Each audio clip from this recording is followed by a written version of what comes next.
Okay, that's fine.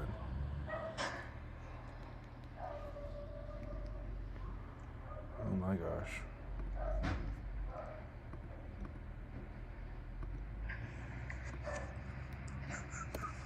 All right. Okay, that's fine.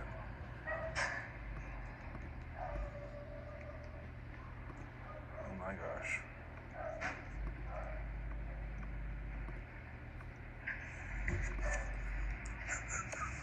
All right.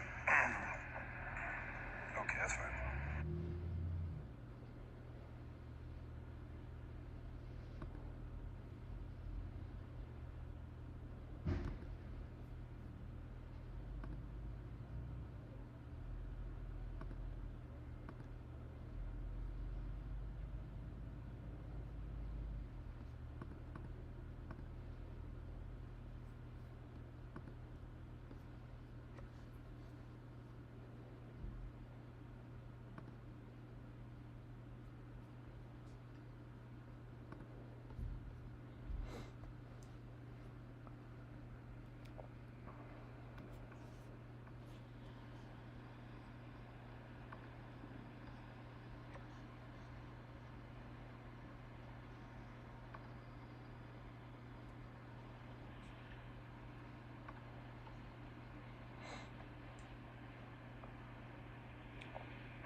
There you go.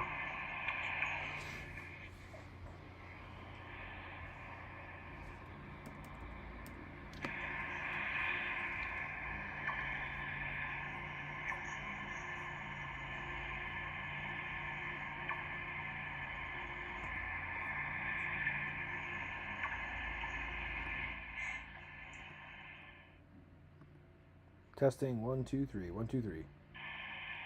There you go.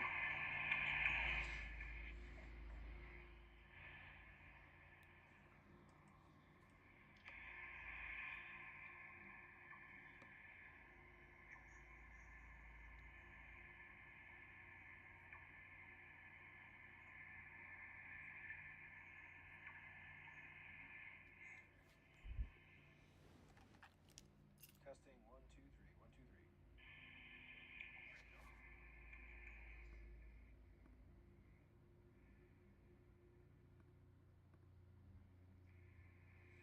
All right.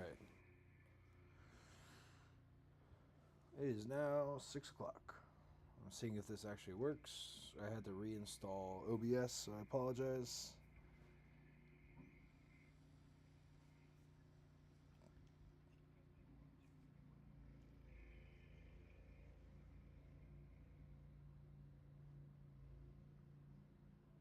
Test, test, test, test, test. Got it. All right. It is now 6 o'clock. I'm seeing if this actually works. I had to reinstall OBS, so I apologize.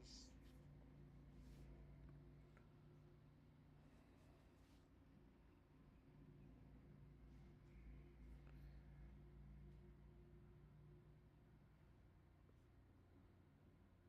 Test, test, test, test, test. Got it.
All right, just technical difficulties because I had to reinstall OBS. So yeah, this is kind of annoying. Cancel, cancel, cancel. I'll go here. 1 second. Do an application. Actually, hang on a second. Cancel that. All right, just technical difficulties because I had to reinstall OBS. So let's see if this works. This is kind of annoying. Cancel, cancel, cancel. Go here. 1 second. Application. Actually,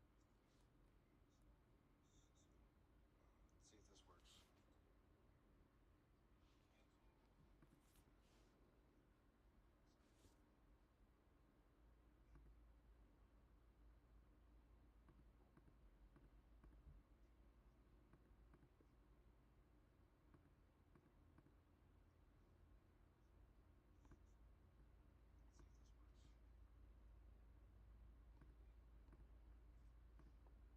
a second. Let's see if this works.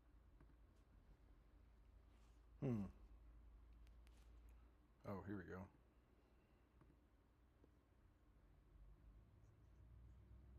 Is that gonna work? Oh, no, that's not gonna work either. Alright, hang on a second. This is driving me nuts. Why is... This is what happens when you have an update and nothing actually wants to work for you. Oh, here we go. This is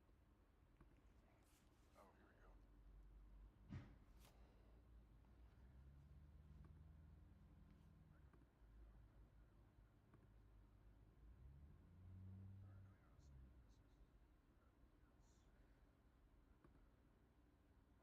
happens when you have an update and nothing actually wants to work.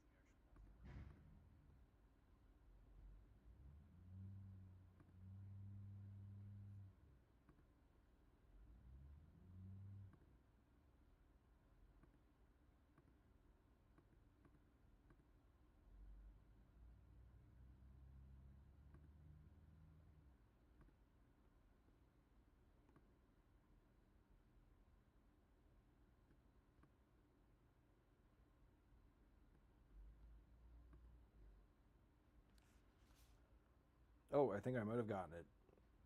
I think. Hopefully. Oh, boy. Sorry for the screw up.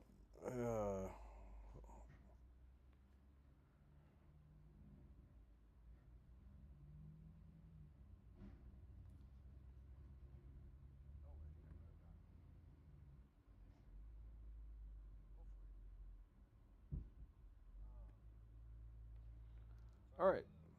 So I think we're good now. Whew, man. That's rough. Alright, so anyways, just gonna go run through some photo editing things. If you guys have any questions, put them right in the comment section or in the live chat section, and I'll do my best to follow along and try to answer as many questions as possible. So, just recently I was in Manchester, so I did some photos there. So I'm kind of trying to figure out what shots I like the most there. I know there's a couple of good ones. Let's see. That one's not too bad. I realized during the winter time the lighting is just not as ideal as it should be, but that's all right. Classic angle from Manchester. That's actually not bad. So we're gonna pop that into Lightroom. There we go. Alright, Lightroom. And my dog's barking like crazy because the plow people are here. We just recently got a ton of snow in New England, so should be interesting. So there's a nice little FedEx. 7.6 is a brand new, oh, not brand new, but pretty close to being brand new. FedEx 767 coming in from Memphis. Let's see.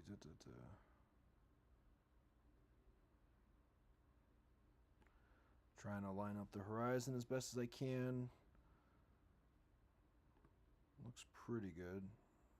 Maybe a little bit more.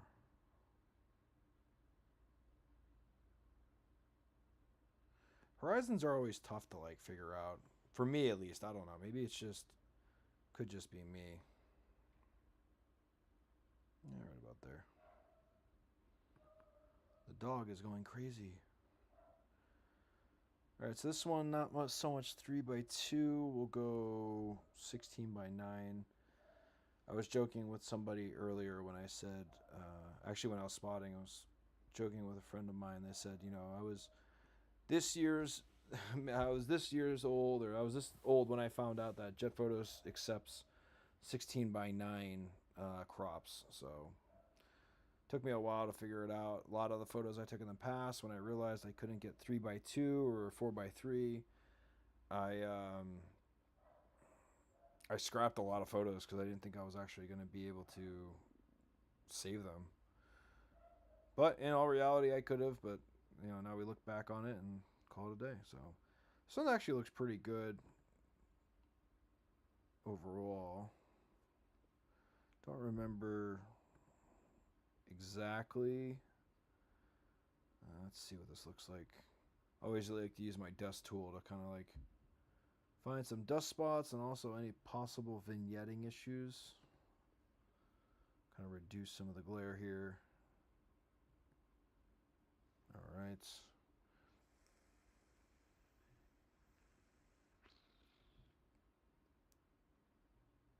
All right, so far so good.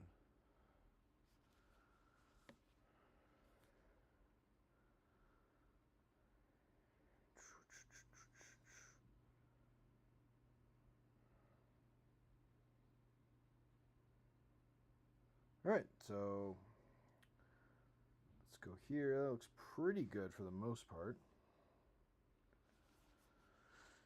So I use the dust removal tool in Lightroom Classic to kind of see where, if I have any dust spots in general. There are a few here that look a little odd, so we'll get rid of those.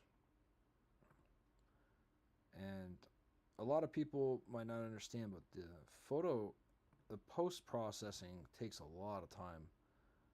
And I get asked, you know, oh, why don't you post every day? So it takes a good amount of time. I don't really always have time to like edit all my photos. I'm so backlogged on photos. I don't think these are dust spots. These could just be weird little things in the sky, but I remove them when I can if I think they're a dust spot, just to get rid of them. So I'm gonna change the contrast on this one slightly. I usually always go 20 on the contrast. This photo alone is pretty decent. There's a little bit of fuzziness, some noise. I had the ISO set up a little bit different that morning just due to lighting. The Manchester airport, it's kind of like a funky lighting where you get into the winter, especially when it gets later in the morning. There's this 1 hour period where you can get really good spot on lighting with the light completely on the aircraft, kind of like this, but then after a while it starts fading away. But so we've kind of like really kind of cropped this down to 16:9. This is the original photo, as you can see by the entire crop, the entire photo. I've just recropped it, and then I'm just looking for the horizon, which is almost spot on. I think it was good where it was. We're gonna leave it at that. I think maybe, see, this is where I run into issues a lot. I always overthink the horizon, especially when you have runways and taxiways that are kind of like, it's like it's like a crown field when, you know, if you're in high school or in your college, you know, when you play football or lacrosse or something, they have these crown fields where they design it so the water can run off. But I try to look for the horizon mostly in these areas. I don't know if you guys can see my cruiser at all. If you can't, actually, one second. Let me see if I can change that, because I want to be able to show my cruiser. Or maybe I can show it. Maybe it is on there. Huh. Well, I guess we'll figure this out then. If you guys can't see my cruiser, just let me know and I'll try to fix it. But anyways, I'm looking for things on the horizon like the buildings in the background. You can't really base it off of the runway primarily because this runway is a sloped runway, and when it's sloped like that, it might look like that's a good horizon point to base it off of, but in all reality, it's just kind of, you know, a little bit finicky. But anyways, what I try to do sometimes is I look at taxiway lights. Those are always good indicators as well. But we'll just keep moving forward. So this crop looks pretty good. Let's see what else we got going on. Yeah, you can see my cruiser. That's good. All right, so contrast looks good. Exposure looks pretty decent. We'll probably increase it just a little bit here. That looks good. Whites we can kind of dial down just a little bit. There we go. And I want to, anytime I change highlights or whites or blacks, I go back and I always check my spot removal tool because it can affect the photo in like as a whole. You can have some vignetting issues, usually around the vertical stabilizer. You can see it, but this one relatively is okay. So this is not too bad actually. So we're just going to do that. We're going to go back. Now I also want to make sure that the aspects of the aircraft are both, you know, I got enough room in front of the nose here where there's a nice border. Same thing with the back of the wing here. So maybe we'll put it up a little bit more. But overall, looks pretty centered to me. We'll drop it maybe a little bit more. There we go. Yeah, that looks good. This might be maybe not 19 by 20, but it's definitely a 1600 crop for sure. Yeah, but anyways, all right, so we've got that, we got that. Maybe we'll kick down shadows just slightly. There we go. We'll kick it back up. That looks good. Whites are good. I think blacks we can decrease slightly. We'll increase the exposure a little bit. There we go. Highlights look good. I think overall this is a pretty solid shot. All right, so I mean these are like easy shots to kind of like go over. But if you guys are just tuning in, if you have any questions, you know, shoot them in the comment section, and I'll get to them right away. I mean, if you have any questions at all about editing or want to see a specific edit, just let me know. But after I've kind of like worked on all of the aspects of the lighting, so we're just in, this is, like I said, this is Lightroom Classic. So I used to use Lightroom, like the regular Lightroom all the time, but I switched over, and I'm trying to remember, I think it was Andrew mentioned that he used Classic, and I kind of was like, all right, well, I'll look at it, and I found out more that the Lightroom Classic has a lot more tools, and I feel it's a little bit more powerful for editing. But let's see. So after I finish this section, on the basic section, I'll drop down to the texture, and I always do 10 on the texture and 10 on the clarity, no matter what the shot is. It could be a night shot, it could be a panning shot. I'm always going to go 10 and 10 on the texture and the clarity. But so that's that. Now let's see what else. Other than that, I don't mess with sharpening at all because I use Topaz products to do all my post-processing sharpening. Luminance I don't touch at all. Color I don't touch at all. Now the lens correction is really important for me. Is I always will change the lens correction. So the chromatic aberration I'll tick off. The enable profile corrections I'll tick off. So that looks good. Now if you see that, it actually changes the dynamic of the photo. It extends it just slightly to you.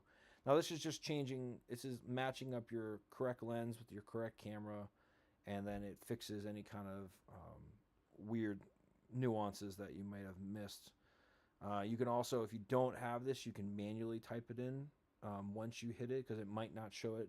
So this is important too, is like shooting in RAW. This is where shooting in RAW is important, because now you can do a lot more with your shot.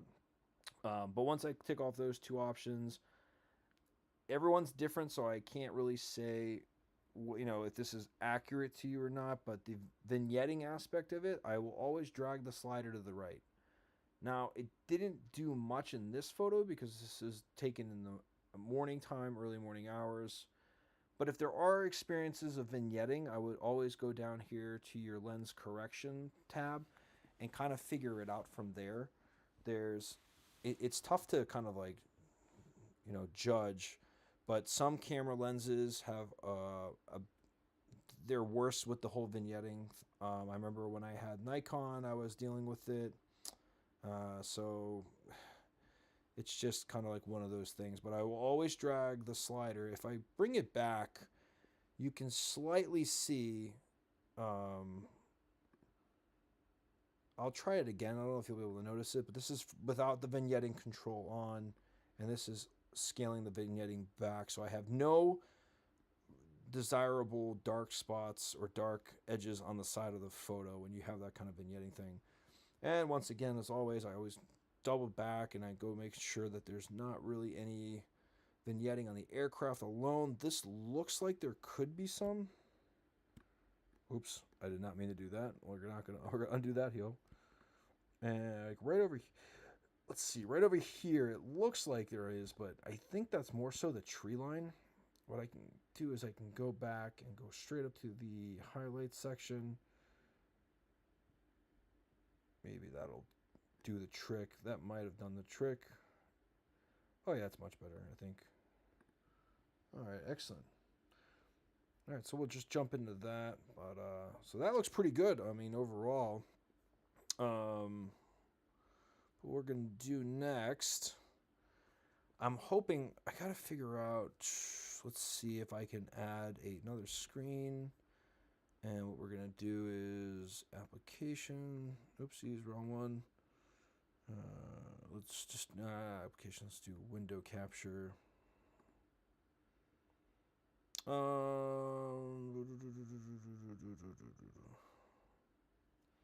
Classic, okay. Cancel, I'll hide that. So we don't necessarily want that at all. Sorry about that. I'm trying to show you guys the whole thing with Topaz. Topaz products are huge for me. I really enjoy it. But we'll just do that. Hopefully that works.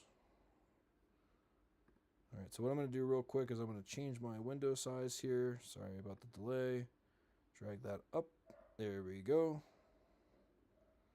Maybe drag this up a little bit more. That looks okay, I guess. All right, so for the most part, you guys will see how. All right, excellent. So what we're going to do now is we're going to show you exactly what Topaz can do, and we'll go into the extra post-processing aspect of this whole thing. All right, so when I use Topaz products, I will always use denoise first. That's just a personal preference for myself. Let's see if I can get the channel running here. Oopsies, sorry about that. All right. I want to make sure this pops up before I go any further, so stand by.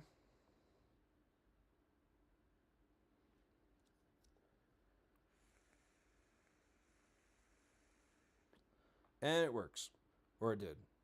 I'm watching it also on my other second screen, so I'm trying to make sure. Hey, there we go. All right, so denoise.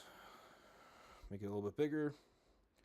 All right, so this is kind of like where the magic comes in. Now, I'll show you real quick in Lightroom. Oh, I can't right now, but in general, the photo is relatively sharp. I can move around, adjust different things where I can. There we go. And what I'm looking for is you're going to have times where your photos just aren't going to be as sharp, but I'm looking for this probably the most removal of noise. So if I click on this left photo right here, right above the registration, if I click on it and hold it, you'll see the noise that's happening on the vertical stabilizer in the sky, and we remove it, and boom, the noise is gone because it's automatically doing its thing. Same thing with this one. Now these are 4 different profiles that are set up the way I want to. That's just the profiles that I use the most. But usually this one right here, the low light condition one, I don't always use it because it just kind of like distorts different aspects of the photo. I'll usually stick with standard or clear. We'll stick with the clear aspect. I'll hit apply. I'll wait for a second because now we're going to go back into Lightroom. And once Lightroom, it exports it back into Lightroom, we'll kind of go from there. There we go. So now in Lightroom, we have 2 different photos. Don't know if you can actually see it.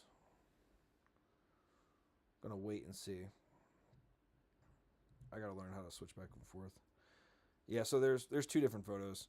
You can kind of see it, kind of not. So this is the original photo, and what we're going to do is we're going to zoom in. So here's the noise level. That was on the original photo, and here's the denoised photo. And now it's going to be silly and not going to want to work. So we're going to go back and forth. There we go. So here's all that noise. You can kind of see where the noise is coming in. It's really obnoxious. And I kind of go back and forth. So this is the original photo, and this is with denoised topaz in the worked in. As you can see, the noise is almost completely gone now. All right, Viper, how's it going? Yeah, so so Lightroom and Photoshop are relatively the same thing. Now, the idea is the same thing. Lightroom, I feel, is, me personally, is a better tool to use to develop and edit raw photos. And Photoshop is something that I use mostly for anything with social media. I could export it a certain way that the Instagram compression, or on Twitter, or on other social media platforms, I don't have that compression. There'll be a lot of people that will ask me, how do you, Instagram compresses all my images so they look terrible. Well, there's a way to do it, and I can show you guys after I finish editing this photo how I go into Photoshop and how I export a correct way. That way you reduce the amount of compression that you have based over your photos. So anyways, we're going to jump. Hopefully that answers a little bit of questions, but I personally think Lightroom Classic is the best tool. But what we'll do right now is we'll go back into edit. Once we've done denoise, we're going into the Sharpen AI. Now, Sharpen AI is another great tool. And we're going to just jump back into this real quick. Turn that on, turn that off. There we go. We'll reduce that. All right, so now we're back into Sharpen. There we go.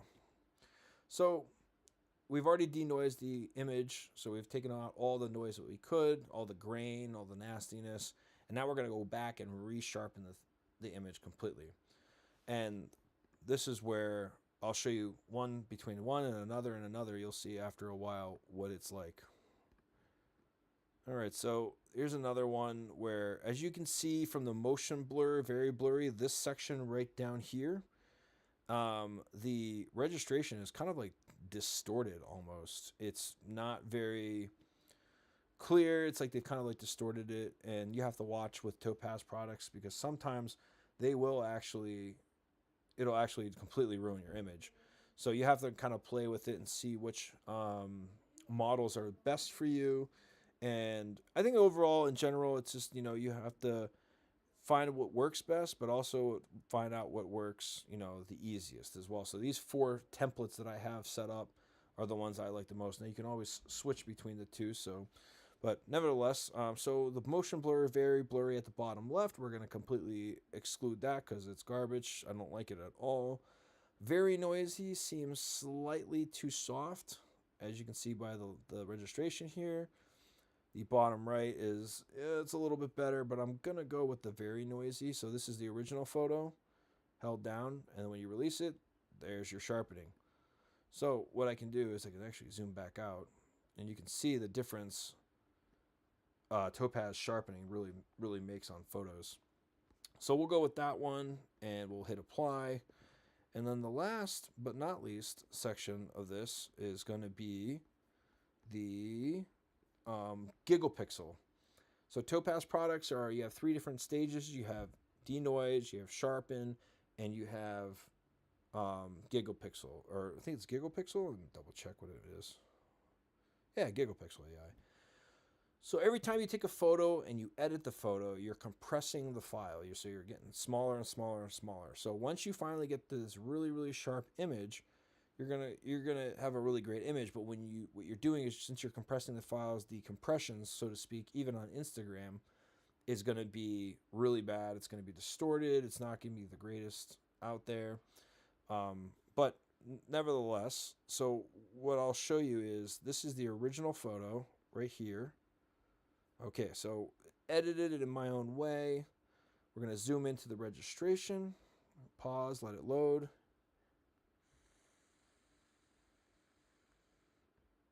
And then, after I guess it's loaded, we're going to switch to the denoise. This is denoise. So you have original, tons of noise, right by, you can see it on the vertical stabilizer. And then we're going to hit denoise. Now you get all the denoise, but now you've kind of made the photo slightly too soft. And then what you're going to do is we're going to go to the last one, the sharpening. And even though it's not as noticeable from the close-up aspect of it, it really does make a difference. So here's just denoise, so it's kind of soft. You go to the next one, now you have a sharpened photo. So from a distance, it looks really good. If you zoom in, you're getting all the details that you need. I mean, the heat distortion from the engines, like, this is the kind of stuff I love. Catching an aircraft landing like that, oh, it's just, you look back on the photos afterwards and it's amazing. Yep, so I do agree. People that post on Instagram, the photos will become decompressed. But right when I finish this photo, I'm going to show you exactly how to export. So if you want to write this down, actually it's a live stream, so it's going to be on my channel anyways. You can go back and watch it again.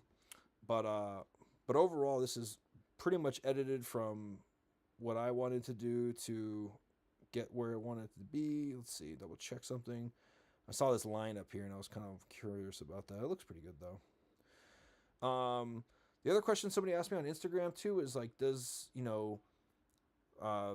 using Topaz products for jet photos, do I get a rejection for it based on over processing, or does a photo become just is it like completely unreal where they'll reject it? But actually, I think on most of I just started using Topaz in December, but almost on all my photos, I've used Topaz recently on jet photos, and I've had almost all of them accepted, minus 2, which were kind of like iffy, but they ironically said they were under sharpened and soft. So, but I'll show you how to do the rest of it. Now we'll go back into, oops, that's way too much. GigglePixel. So we did denoise, we did sharpen, now we do GigglePixel. This increases the photo without losing any compression. And now I'm not really going to show you exactly what this does on the other screen, because in all reality, it's just the same photo, and it's just showing you what it's like compressed, not compressed, so on and so forth. So we'll just do 2 by the way. So this section takes actually a little bit longer to do, just because it's processing the image. And then what I'm going to do is I'm going to switch it on over to Photoshop, and I will explain how to export it to Instagram. Now, if you don't have Topaz products, this next step is really important. This is about how to get your photos onto Instagram without compression. You don't want the compression. You want photos to look spot on all the time, and this is exactly how we're going to do it. So with that being said, I want to go to the library. I'm going to export this. We'll go to Instapost. That's fine. So we'll export that. And now what we're going to do is we're going to reduce that. We're going to reduce this. I'm going to go to desktop. Let's see, where's my Instapost at? I have so many folders. I lose it all the time. Okay, there we go. All right, let's go to swipeable post. Sorry for the delay, just trying to delete some stuff. Boom, got that done, and that's, delete that. All right. We're going to drag this photo in here. Oh, come on, dragging. I wait for a second to load. Okay.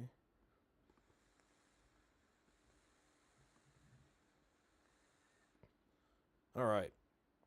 And we are in the Photoshop. Now, I'm going to jump back into OBS. Sorry about the screw up there. There we go. All right. Hopefully you guys can see the next section. I'm trying to make sure I can see it on my screen. I've got a lag on mine, that's why.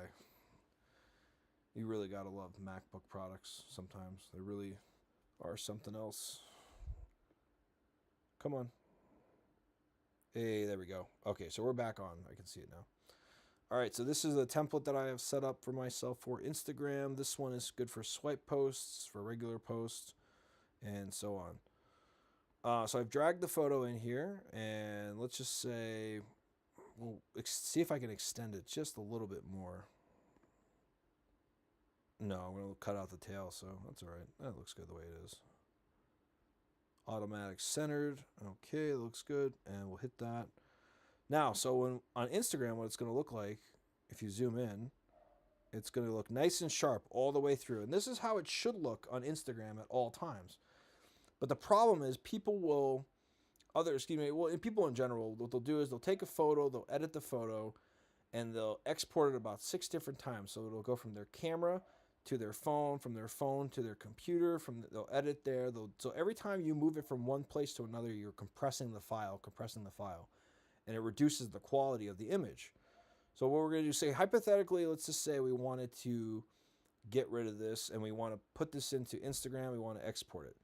So for those of you that have Photoshop, you can't do this in Lightroom, at least not that I know of, but for those of you that have Photoshop, this is perfect for exporting. This is the exact way you should be exporting your photos. So you go up to File, and you're going to go to Export, and instead of just Export As, so you can hit Export As, and it'll give you all these options and whatnot, but it's not what you want to do, though. So what you want to do, and this works with anything, whether it's a split screen swipe post or a regular post, it doesn't really matter. What you're going to do is you're going to hit Export, and you're going to hit Save for Web Legacy. That's key right there. So you want to save for Web Legacy. Once you hit Save for Web Legacy, this is the next screen will pop up. And what you want to do is you want to hit the original, not the optimized. You want to hit original. So you got original selected. You go over here, and you want to select JPEG. And once you're on JPEG, make sure it's at maximum. The quality is at 100. You don't have to worry about anything down here. And the quality down at the bottom here for the image size is bicubic sharpener. Once you hit save, you just save it to whatever. I have to replace it because I have too many files. Then your photos will be perfect on Instagram. You won't have any compression. I guarantee if you just did exactly what I just said to do, that is the way to export photos on Instagram without any compression whatsoever. Now, if you wanted to hypothetically just say you didn't want to do a swipe post. Let's just say you wanted to export the entire photo. Let's just open with Photoshop. Boom. Here's the original photo. This is not a swipe post. This is a regular post. So with that being said, you can do the exact same thing. I do this when I'm on my Twitter. You can do the same thing with export. So you export and you export, save for Web Legacy. You want to save for Web Legacy. You do that. Once again, you're going to, almost died on me, original JPEG, and you want to make sure it's optimized. Quality is 100. Your bicubic sharpeners is set. Those are exactly the settings you want. So right there and then, if you want to screenshot it, save it, timestamp it, whatever the case may be, this is where you want to be at. So you can hit save and then hit save. And then for people that have Apple products, it's really, really good because you can airdrop your photos from, say, from your computer to your phone. If you don't have those kind of products, another great way to do it, I don't remember, what's the name of it now? Snapdrop. So Snapdrop is kind of like, you can just Google it. Go online, Snapdrop. You have to have Snapdrop opened up on your computer and then on your phone, and you can transfer files seamlessly, no problem, no compression whatsoever. So that would be the best way to do it. Yeah, so it depends on, Viper's talking about his Mac, not running smoothly. Now, the downside of MacBooks and the downside of Apple products, mostly just technology in general, is that once you buy something, I have a MacBook Pro, this is the 14. Once you buy something, after like 3 years, unless you're gonna try to force it to run the new software, I mean, you're gonna be outdated already, and it's kind of like they force you to buy something new pretty much the whole time. But yeah, nevertheless, so that's really important for Instagram post processing things. So if you have a chance to look at that, make sure you're basing your photos off what you've taken, and then edit the way I showed you kind of in this live stream. It's going to be saved into my videos anyway, so you can go back and watch it later. But that's an idea of how that works out. So what we're going to do real quick is I'm going to show you some aerial work. Now, everyone always asks me, what do your shots look like? All right, Elijah says, such a good tip about exporting from Photoshop for Instagram. I've been trying to figure out how to do this without compression. Hey, man, no worries. It's one of the most common questions I get all the time. So, anyways, I'm glad I could help you out with that. They have, it took me a long time to figure it out. I actually had a friend of mine that helped me do that. But what we're going to do is we're going to go to aviation photos. I can't remember where all my aerial stuff's at. I know it's on another hard drive too. But I'm trying to find an edited shots. Maybe this is... here's a perfect example. I think recently I just posted a photo on my Instagram, the JetBlue photo. And you want to know what an aerial shot looks like when I'm in the air taking these things? This is exactly what they look like, unedited. I mean, you have to do a lot of work with these kind of shots. So always remember that it's not, I don't always, it doesn't always come out perfect the first time. I'll show you a really good example. Let's see what else is a good example of these aerial shots. So this one was just put on Jet Photos recently. So this is kind of like, see, look, this is a perfect example. Like, look how blurry it is. I mean, you're not going to get a perfect shot every time. So I think somebody had asked me some questions about aerial work cameras, and I think, really there's no real difference in settings or whatnot. I'm using the same settings as I'm on the ground. It's just a lot harder to work with. But yeah, so those are some aerial stuff that I've taken in the past. I don't have all of them here. Let's see. That's a good one. I remember that one. That was probably my favorite aerial trip, or second favorite aerial trip. But let's see, some Blue Water, Lufthansa. This is on Jet Photos as well. Oh, you know what? I'm gonna do this because this is important. I should explain this because somebody else had asked me about this. And what we're gonna do is we're gonna import that. We're gonna go back here, change that. There we go. All right. So for people that submit to Jet Photos, I will say, and I've seen this, and somebody had posted it on their story, and I felt bad, but I was just like, man, I really want to tell them. And your photo is going to get rejected if you do this. So say you crop your photo, and you're looking at, say, 4:3. We'll go 3:2 actually, just to make it easier. So 3:2. Okay, looks good. So if you center your photo, right, and you're like, okay, that looks good. And then you edit your photo, and then everything is as is. I'm telling you right now, for Jet Photos, they are going to 100% reject this shot. And the reason they're going to reject the shot is because you have way too much dead space. So dead space meaning you want to capture this aircraft right here. But if you have all this extra water, so if you have at least like an inch and a half on both sides, it's going to get rejected. It's just, they want full frame kind of like shots where you have you have more of the aircraft in the frame. You want the full aircraft in the frame. You can't crop it. You can't do this. Focus on the one aspect of it. You can, but it gets where you get a little finicky on it. But like, for example, if you wanted to just get wingtip to nose, you could possibly do that. That could work. But you have to pick a base point. Excuse me. So you have to work with, say, like the nose to the wingtip. But you can't do, say, that, because off the bat, you're already missing half the aircraft.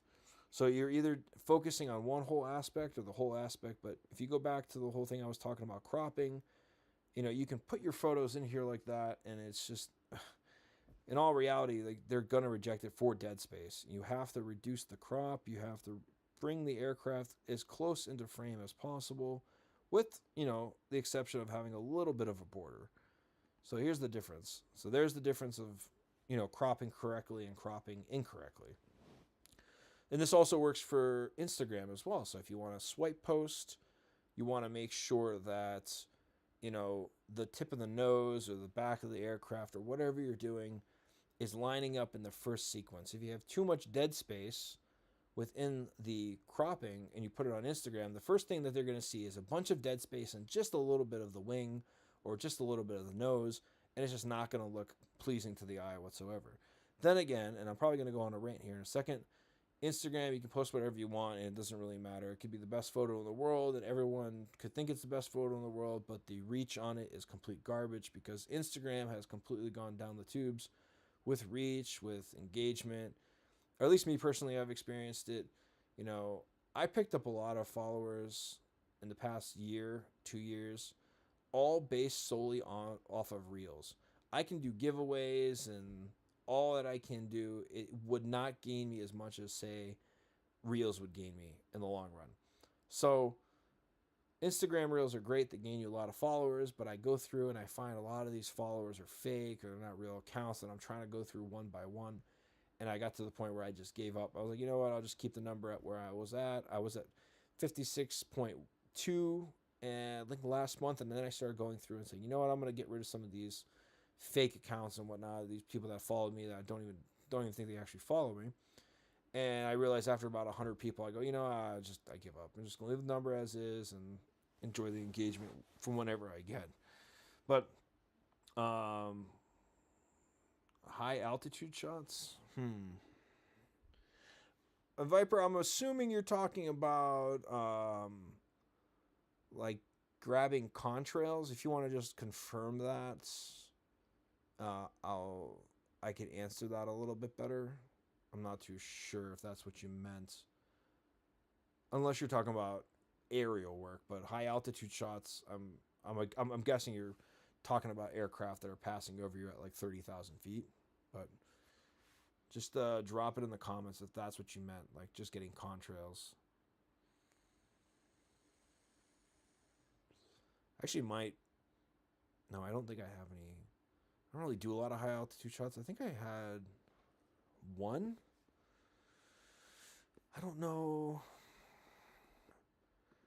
if it actually, I don't know if I actually saved it or not. You know what? Maybe I did.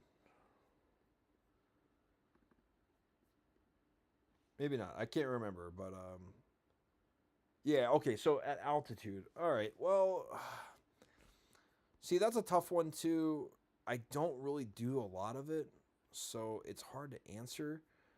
And every time I've ever actually taken photos at high altitude, it's kind of like I just aim my camera up and kind of cross my fingers and hope that it would actually work. But it does work from time to time. You have to make sure the weather's good so you can get a nice contrail effect. I'm just shooting through some photos to see if I actually have one. I don't know if I do. I don't have any on this one, unfortunately. Huh. Yeah, I don't even have any shots, high altitude shots, because I just don't think I've ever actually taken enough of them. But yeah, so I mean, I would think it would be relatively the same thing. Oh, I just realized my Lightroom's gone. And there we go. Sorry about that. Lost my Lightroom for a second. Yeah, so I don't think it really has anything to do with settings, but I could be wrong. some of the high altitude shots that I had in the past, they worked out pretty okay. I mean, I just used the same settings I did as I was on the ground. And they always have this joke about spray and pray. Like when you're panning on an aircraft at night, or you're panning during golden hour or whatnot, it's like a spray and pray. You just take as many shots as you can, hope for the best. I don't recommend it all the time. I do it sometimes because I just kind of try to figure out what's going to work best for me. But the high altitude work stuff, I don't always work on it because one, I don't have the time, and two, I'm focused on aircraft on the ground. It's that's my main priority. There are a lot of great photographers out there that have gotten some great high altitude shots, and I think they're really impressive.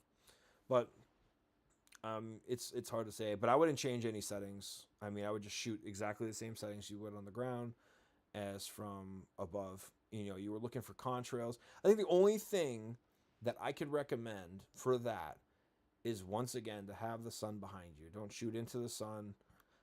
Have the lighting asphyxiated behind you so it's fixed on the aircraft. You'll get better contrails that way. The lighting it'll all stand out a little bit better. So hopefully that answered some more questions. But yeah, so these are, just some tips and tricks. Most of it, I guess the most helpful tip today was, so far, was the Instagram exporting so that the compression doesn't kill your photos completely. And that's pretty much how I do it. I'm doing my best to get to everyone's questions and answers, especially on Instagram. I have like a lot of messages. I just haven't got to them.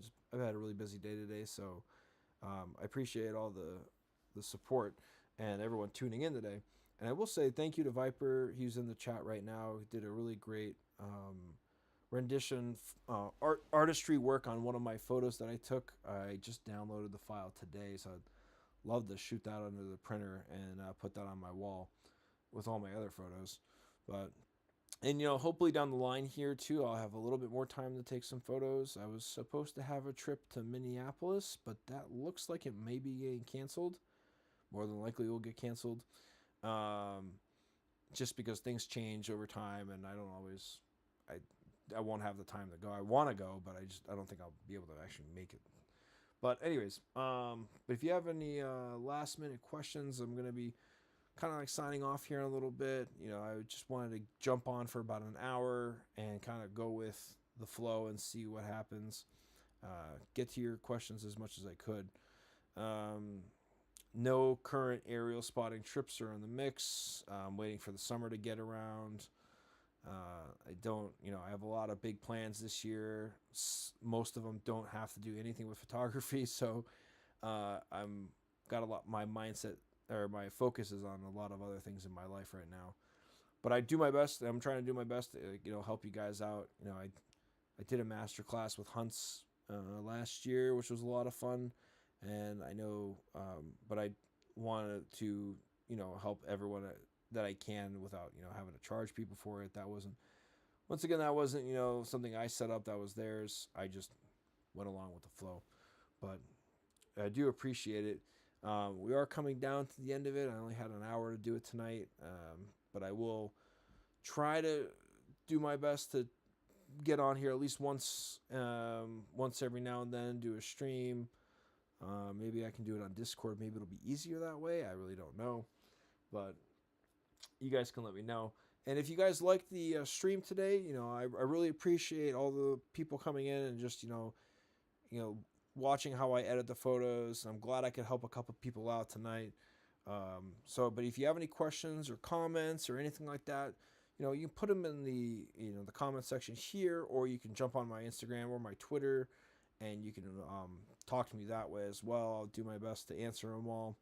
And like I said, I really appreciate it, guys. You guys help me, motivate me to do better at my photography. So I thank you, and I hope you guys have a good rest of your weekend. If you're in the Northeast, be safe out there. Roads look a little clear, but we did get a bunch of snow on us. So just be safe driving, and we will talk soon. So thanks again for tuning in tonight, guys, and you have a great rest of your weekend.